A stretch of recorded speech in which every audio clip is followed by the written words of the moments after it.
I'm Brianna Regier, and this is my business, Houlihan Designs. It's primarily a wild rag business right now. It's sewing. I sew wild rags, but it is aspiring to be a fashion design business. I would like to be a fashion designer, to have a clothing line of my own, but we're starting small and slowly growing. So it's a wild rag business, and I add things when I can. This is my only business that I have ever had, and I have been running it as an official business for approximately 5 years now. Unofficially, I have been working on this for probably 10 years. Like, ever since I graduated college, I've always been sewing a little bit and selling it when I can. But about 5 years ago, I decided, like, hey, this is my business. This is my side hustle, and I'm going to make an income off of it every month throughout the year. No, I'm not originally from special areas. I've been living here in special areas for 7 years now, and came from BC, southern Alberta, but have roots here now, so.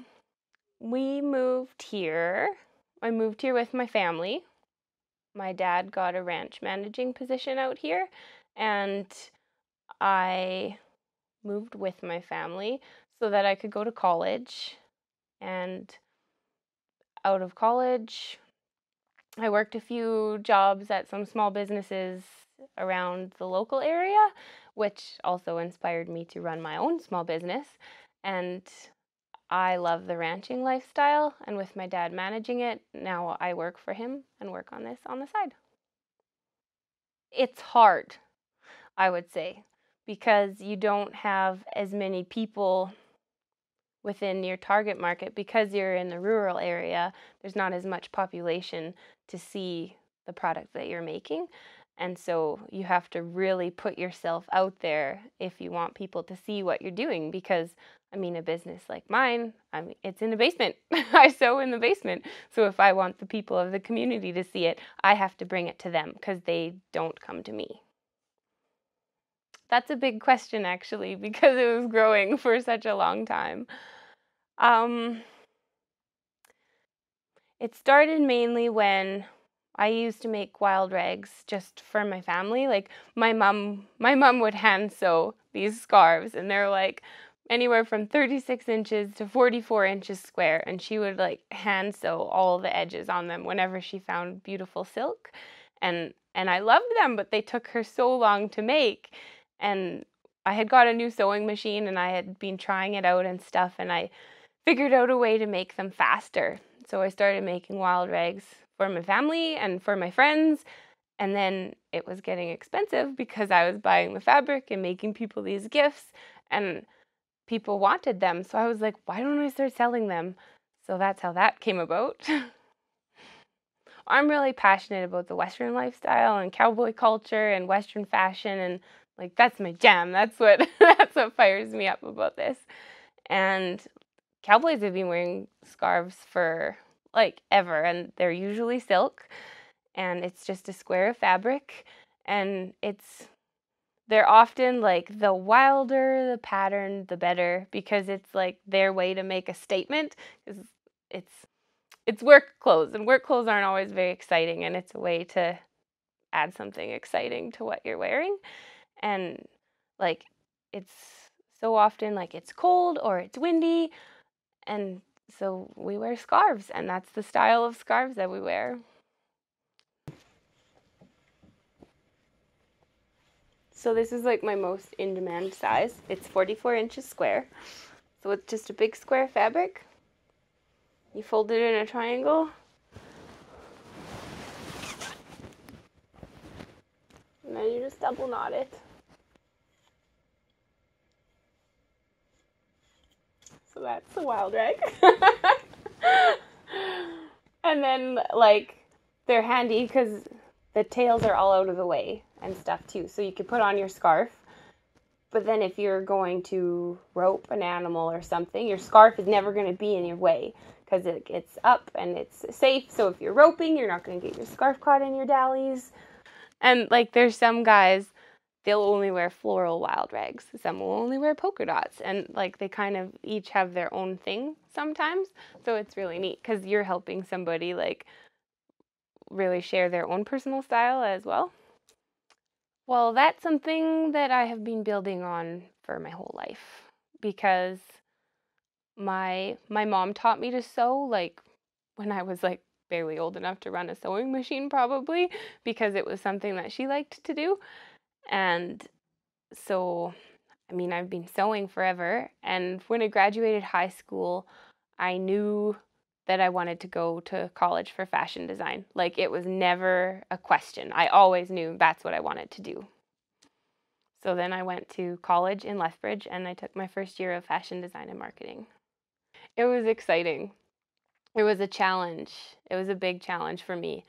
I had been homeschooled kindergarten through grade 12. So college for me was my first time going to school, first time moving away from home. So it was very exciting. And I was so passionate about what I was taking in school that I loved my classes, I loved my teachers. Like it was just a great experience. The biggest issue for me with this business right now, because it's a small business, is time. Because I work a full-time job on the ranch, which seems to be busy all year long. And so finding enough extra free time to keep moving my business forward all the time is the biggest challenge for me. I'm the most passionate about clothing design, but Wild Rags is it's an easy sell for me because it's always in demand. So I can make them and I can sell them as fast as I can make them. But clothing design is like, that's what I want to do. And last summer, a friend had asked if I would make her bridesmaids dresses, but she's like, this is your baby. Like, this is the color that I want. You design them. So I got to come up with, it started from a blank piece of paper, and I got to sketch the dresses and make the pattern and adjust the pattern to fit 4 different shaped women and see them on her wedding day and have them in her wedding photos. And that was just huge for me.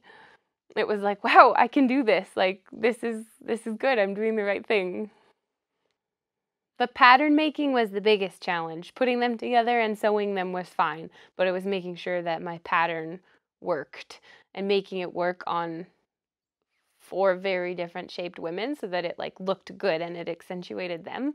It was a challenge, and there was definitely times where I was like, you bit off more than you can chew, like you're dreaming way too big, but then to have it all come together was so satisfying for me.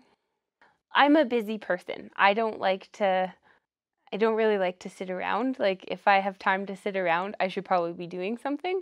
So just trying to always become better at the things that I enjoy doing, because I don't really like being mediocre if I could be pretty good at something. So it's always just trying to become the best person at what you can do. It's always just trying to become more.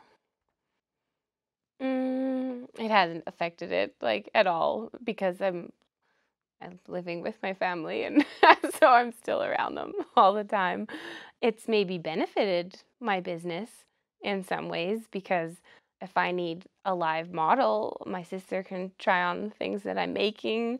My brother will test things that I've made, or he'll like wear my prototypes for me and stuff like that. So I think it's good. I drag them all in it with me sometimes. I'm not at the point where I can give advice. I'm still seeking it. So, well, maybe focus more on like on the bookkeeping end of things. I can make stuff, but like figuring out how much I spent on fabric, how much time I put into it, and then when I sell that so that I have a better idea of my cost and income end of things. I did not start putting any effort into that until I was like 2 years in. So that was not the most organized way to go about things. So I guess I would tell myself to like work harder at keeping that part organized. because then it's easier as you start to grow and to find out what you need to do to become more successful. Keep track of things. That's something I'm just learning, is that like your time is valuable. So I'm finally being like assertive enough, like, no, this is how long it took me to do this, and this is what I think my time is worth, so this is what it's going to cost. That's been a very long, difficult learning curve for me, which I am finally getting a grasp on now. The biggest thing that's the most important is you have to do what you love and love what you do, because you're not going to feel driven if you're not working on something that you love. So make sure that you're doing it because you love it. And honestly, that's like the single most important thing.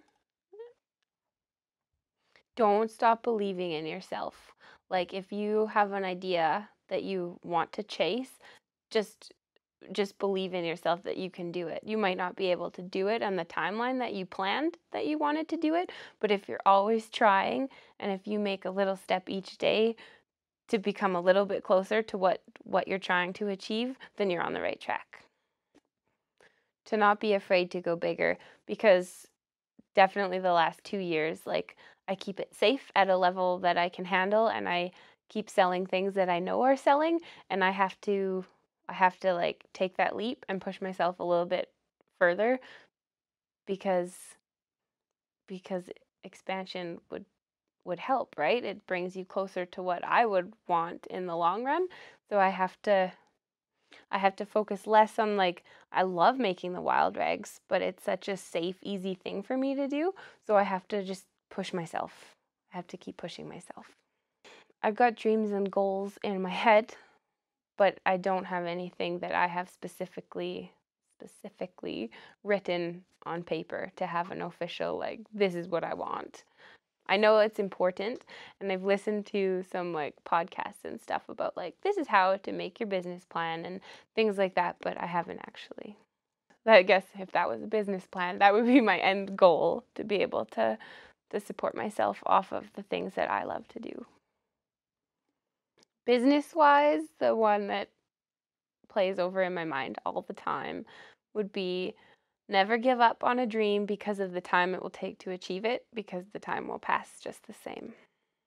That would be my go-to business quote. Go-to life quote is, figure if a girl wants to be a legend, she should just go ahead and be one. That's Calamity Jane.